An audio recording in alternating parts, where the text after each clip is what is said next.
Look, there's Curious George football, and then Curious George Maine baseball. Curious George, He's so Big cute. George. And look, he could fit inside the machine and wait till someone picks him up and wins him. The journey is about to begin. So I'm sitting at a stoplight. We're gonna be picking up the little person. Then we'll head off, get gas, and then off to San Francisco. Fun. Okay. We're just getting ready to get on the 5. We started out on a 99 because that's what it told me to do. Went through Wasco real quick. I picked up my guy. I have Jacob in the car. Right now he's getting food. And then we'll get back on the freeway.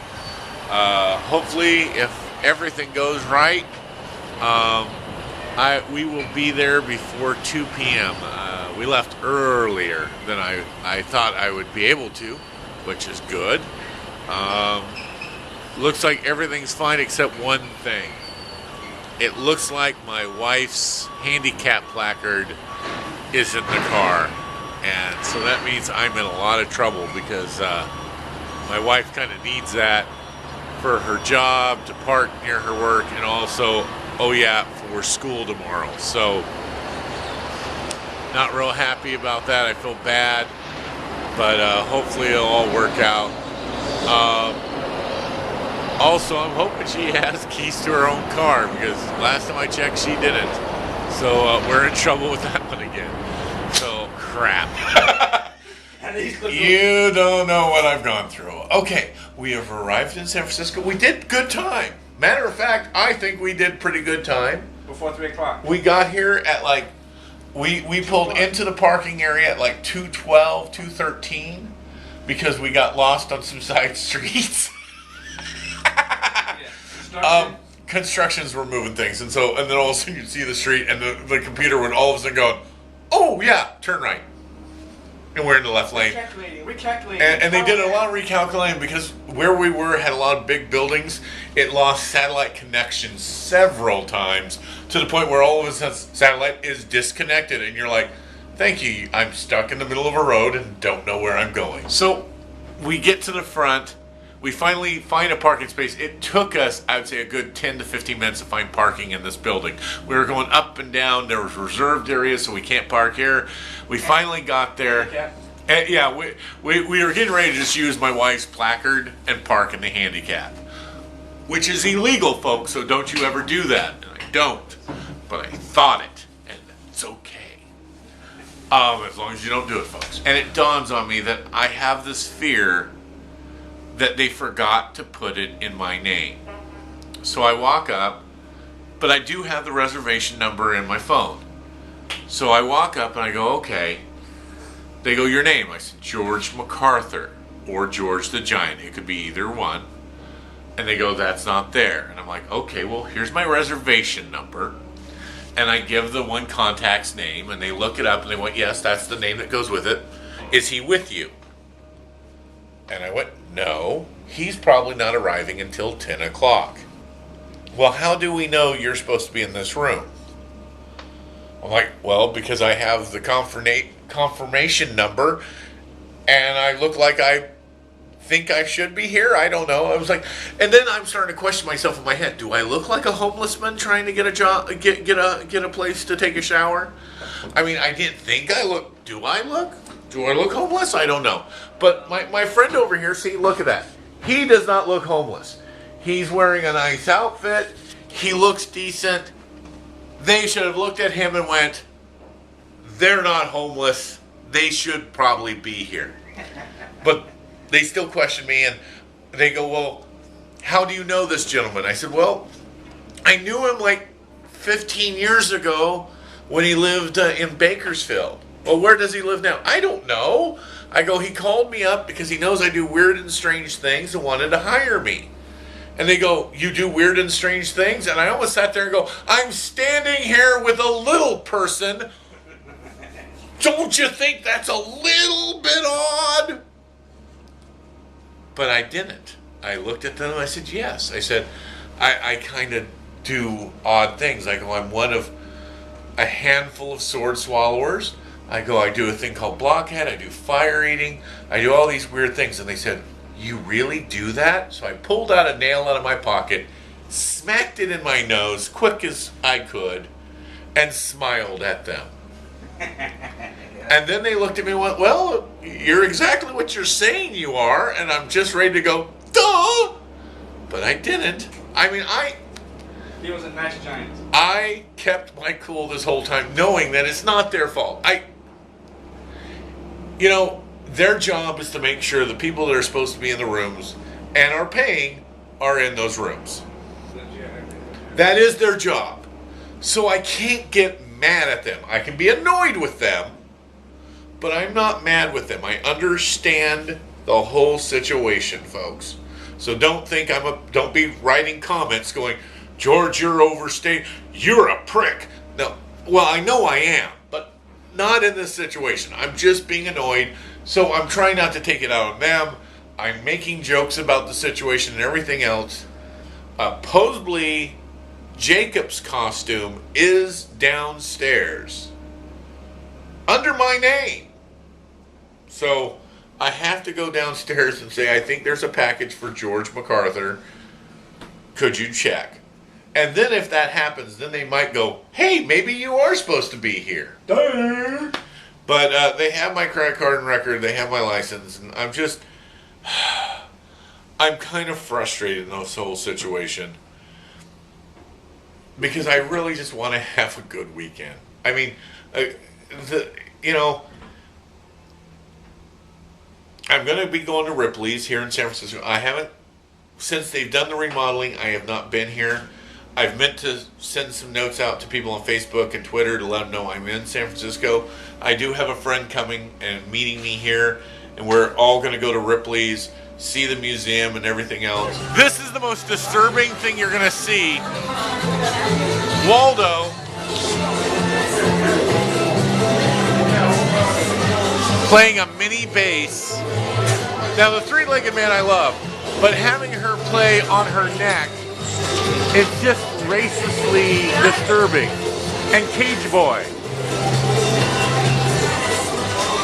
Now here's the thing, in New York, they hadn't got it yet, but they were gonna let me actually drive that around the streets of New York. But it had not arrived yet when I was performing there. Now, this is very interesting. Over here on the side, in the corner, is the guy with the snake. They're showing the Asian guy. They're not showing Johnny Tong, who performed in the U.S., who actually did it on the TV show. Why? Because no one really likes Johnny anyway, so it's okay. Okay, so, how are you folks? I know my friend's not real happy because now she's on camera. So Shayna came to visit me in San Francisco because everyone should visit the Giant. Watch your head. And we're getting ready to go to Fisherman's Wharf to the Ripley's Museum. We're supposedly have passes. And if not, I'm going to sit there and do what I love to do, which is, don't you know who I am? I'm George the Giant. Watch your head. So we're taking a taxi to Ripley's. Believe it or not. I think people are laughing at me. Oh, like that One of the great and powerful Fiji mermaids. This is known as one of the greatest hoaxes ever. Yeah. Brought to you by P.T. Barnum. It's almost like 3D. Now, right when we got here, I got a phone call. Somehow, Loucie got out. I don't know how this happened, but Loucie got out. Someone found her. Luckily, she still had her name tag with her phone number. So they called me because my number's on it. And so I've tried to get a hold of Mark and Carolyn. They might be out of town. They might be in the mountains. I don't know. So I called my wife, she's at work. She's going to call her sisters and try to get taken care of, to get the dog, to get her safe. I'm really worried because, you know, it's my baby, even though she might not be staying with me anymore. And I only visit her every once in a while, you know, she's very important to me. And if she got hurt, it would really, really break my heart. And so I'm very concerned. I'm freaking out. Mainly because I'm in San Francisco. It's not like I can do anything from here. I'm having a blast. I'm enjoying myself, seeing the different little exhibits. This is really nice. The way they've done it is awesome. This looks, last time I was here, it looked really hokey and really crappy. And they've done a lot of revamp. It looks like they've used more space and everything else. And I'm very impressed. So Ripley's, you got a thumbs up. Look, my friend's even liking it. Whale lice. Oh no. Yeah, because you know she loves the whales. I like this here because these were sculptured in the containers. There's no way you can't get the things out. I've seen them before. There's no glue, there's nothing. How they've got them in the holes and everything else, you just can't figure it out at all. But it's really cool. See? The statue moves. Let's see if it doesn't. Wait with me.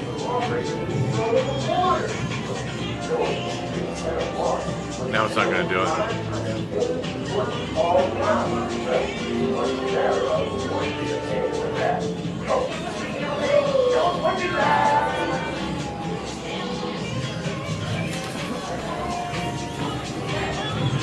How's it, mate? Bobby Blackburn here. That's right, a South African croc guide. I love the lizards so much, I wear croc teeth for my own, even with the crazy reptiles trying to eat me 3 times. My missus got a little fright at first when I went to kiss her, but she digs my croc choppers now, so I wear them all the time. How about you, Bobby? Like a little nip from old Uncle Crocodile? I'm sorry, it's silly, but fun, and I liked it. Okay, this is something you wouldn't think you see every day. A moose.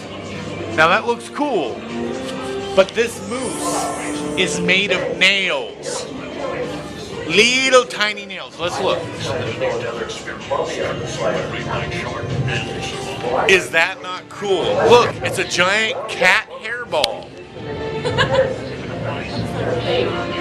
I really don't know what it is, but it's kind of scary looking. Porcupine quills. Oh, it's porcupine quills. She's the smart one. That's all right there. She read the sign. Recording? Okay. So, as I said, for that one TV commercial I did for Jim Beam, they decided to put the devil's horn on my forehead.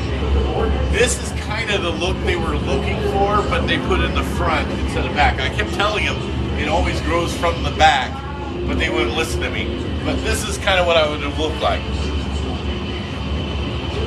I know, it's scary.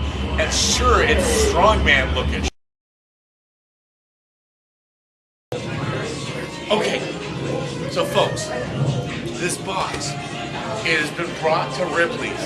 It is a great and wonderful box because if you can see all the symbols on the box, they're all symbols of protection.